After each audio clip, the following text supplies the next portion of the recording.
Good morning. Happy Friday. God, you know what's Friday? I probably need to do this, right? Take a load off. Ah, We should get some lounge chairs in here. Wouldn't that be Adirondack nice? chairs, maybe. I would love that. We've been trying to spruce up our deck. We were talking about maybe Adirondack chairs or a nice couch to enjoy this. With a cup holder. Oh, definitely. Okay. It's the weather. It just gets me wanting to just stay outside for hours and hours. God, let me tell you something. Yesterday was unbelievable. I don't know what perfect weather is, but that was about as close as you can get to perfect weather. Yeah. But I'm so you were playing tennis. I was at the beach. First beach day of the season. It was a little chilly, a little bit of a breeze, but I mean, you can't complain. Yeah, every time I go there, it seems like by the ocean, we always got the breeze going. But it was offshore or onshore. Was it a warm breeze? It was a cold breeze. It was kind of a chilly breeze. Right, but Christian said tomorrow is going to be a warm breeze, which will be really nice. You enjoyed the sight, so that's all that matters. Yes, exactly. And let's talk about this forecast. First off, I love that Christian's not here because he's at the National Weather Service for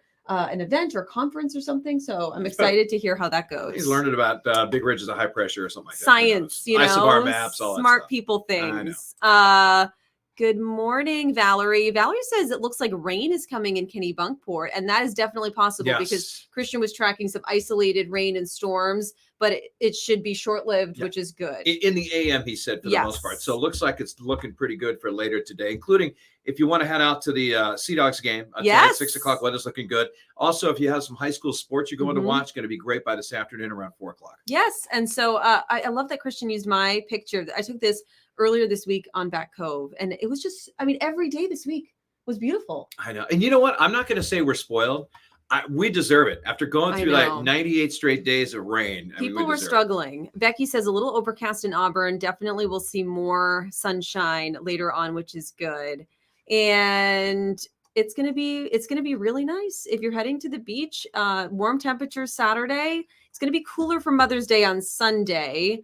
But still nice. We can't, 60s is still beautiful, right? Yeah, still nice. And plus, it's going to be a little cooler in the morning, which is good because we have the big race coming up, the return of the Mother's Day 5K at the Hamlock Field. So we need a little overcast, cooler weather in the 40s. Would be perfect weather for the runners out there. By the way, it's sold out this year. Oh, really? Yeah. That's nice. Yeah, going to be over 2,000 runners. A lot of moms running that race, so it should be a lot of fun. And you were talking about the Sea Dogs. They have what I like, the 1 o'clock games. They have a 1 o'clock game Saturday and Sunday. Yeah. So maybe mom wants to go watch some baseball. I don't know. And not just the Sea Dogs, the first place Sea Dogs. Right?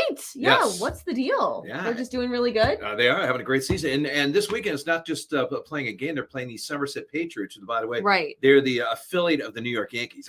Oh, so big rivalry there. So here's a look at your Mother's Day weekend. Friday, potential, of a shower storm, but 77 degrees. That's really nice. Really, really nice. And then Saturday, 73. So a little bit cooler. Breezy, but still beautiful, and then cooler on Sunday. Great job on the forecast. I better text Christian and go, you better watch out, dude. And we'd love to hear how you are celebrating Mom this year. So chime in, let us know. My mom lives 3,600 miles away, so I sent her a nice car with a Starbucks gift card. Nice. I know you're not going to be able to see your mom either this Sunday. Yes, she is working on Sunday, but we'll do a Skype, and I'll have a little treat for her, and it doesn't have to be on the day. If you're in the same location and it makes sense, that's great. But we're going to do a little belated Mother's Day celebration in the next couple weeks. Yeah. I know this is going to be I'm going to spend a large part of my day on this because my mom will want to talk. Yeah. Well, that's good. At least an hour, so. All right.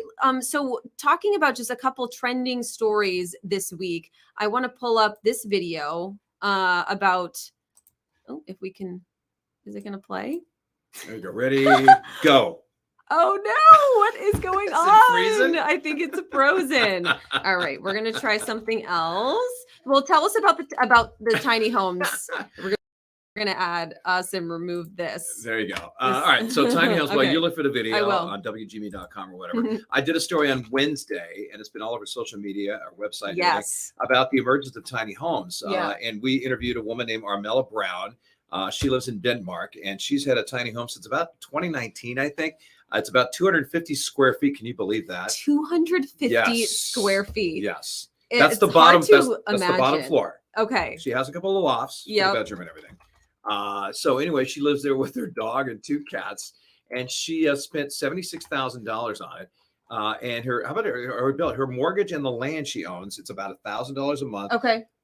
Think about that. That's pretty good. Yeah. And it's about right around $125 averages out for a year for her for utilities, which that's pretty good. And so the emergence of this because we did the story on this, because the lack of affordable housing, when it comes to either owning a home or renting a place, it's impossible to find something. And so that's why these tiny homes are emerging out there. And we actually have one of the biggest companies in the country, or maybe in the world right here, that they manufacture tiny homes. It's called Tiny Homes of Maine.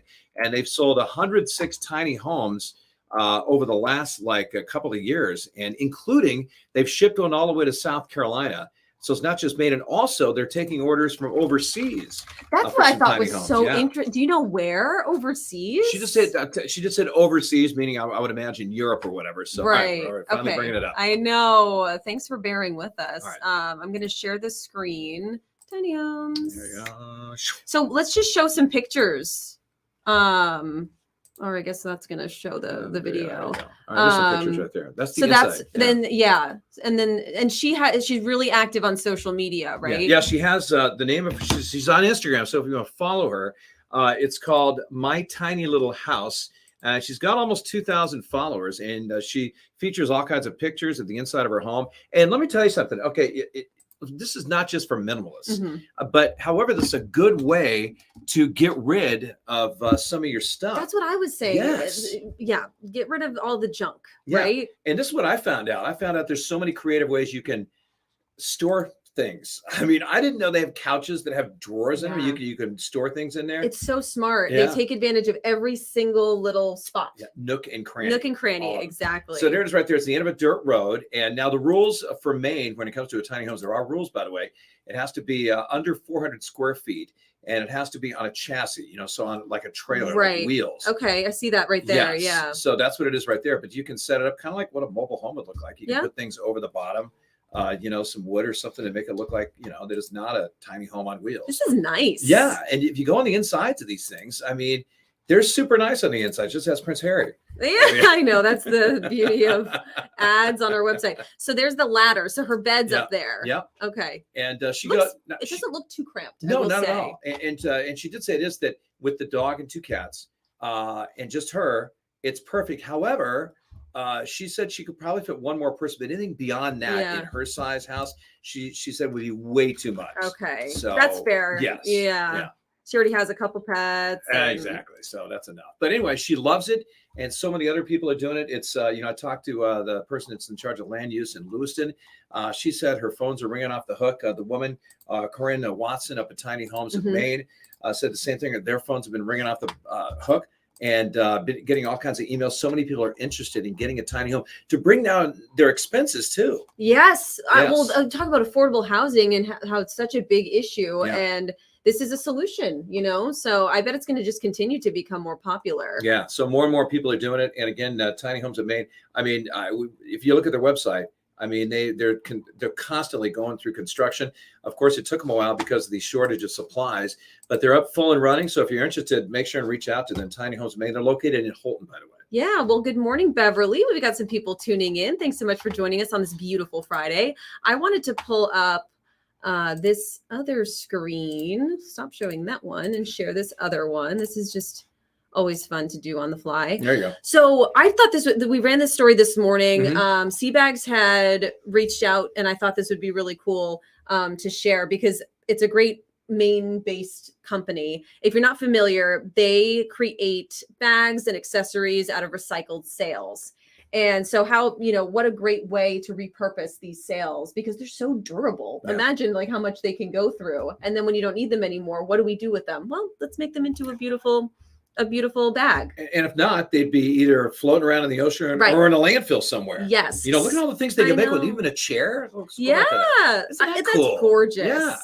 So the update, is that they're opening up their 50th retail store across in the country. Yeah. That then means that they are have a presence in 15 states, which is really cool. And this new one's in Maine, right? Yeah, Another one in Maine? One of the new ones opening today is in Kittery, which is awesome. But it got me thinking, because I was like, this is so cool that they're expanding, but how are they able to do that when we're talking all the time about the labor shortage and other businesses closing down and things like that? They said they're constantly working to recruit people, and they feel like their business model and their product kind of speaks for itself, and people really have a passion for what they're doing, and it's sustainable and all of that.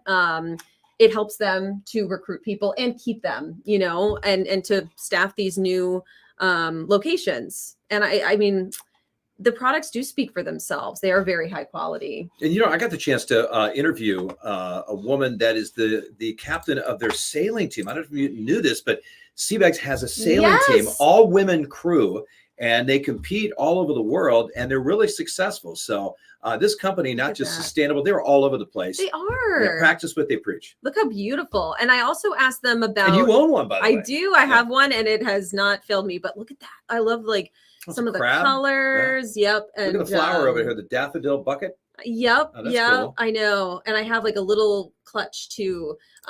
It's amazing. And just, so that was the other thing I asked about the CEO was, everyone's shopping online, but you're opening your 50th brick and mortar location. So how do you make that, you know, sustainable as far as a retail strategy? He was saying that, first off, apparently, even though online shopping obviously is huge, it's actually slowed a little bit. And he thinks that more people are looking for, you know, brick and mortar and in person. And with these products specifically, it helps a lot to go in person and look at them, because no two bags are the same. Think about that. The sales that they use, it varies. And even the design might be the same, but the sale itself isn't. And being able to touch them, because you might not realize, but it's very like sturdy, and it might feel different than you realize. So it does help to go there in person and see the products. Yeah. Plus, we're going to see what the handle, how the handle feels on. Yes, if it's the row. Too short, too long. And, well, let's be honest, you know, we just showed that they're selling chairs. You want to sit in that chair before you buy it, right? I know. Yeah. I totally agree. So pretty exciting for Seabags. I mean, they have grown exponentially since they first started. And it's always nice to see a company that is Maine-based to do some big things. One of the new locations, I think, is on Martha's Vineyard. They really are so... they have a strategy when it comes to where they're opening these up, you know, Kittery, these coastal areas where they know that there's going to be some folks wanting to check out these bags. Yeah. And, you know, they've had the maritime theme for years, you know, with the anchor. That's like the standard one they have. But it's crazy watching some of the new things they have, including butterflies. Yeah. And also, a chicken or a rooster right there? Yeah. I mean, so they're kind of going all out now on just about everything. And you can design your own. I've seen people actually put their dog, a picture of their dog on the bag. Which what was that? Cool. Is that Larry Bird? Was they put a 33 custom superfan tote? Yeah, must be. Map of Maine. Oh, the opportunities are endless.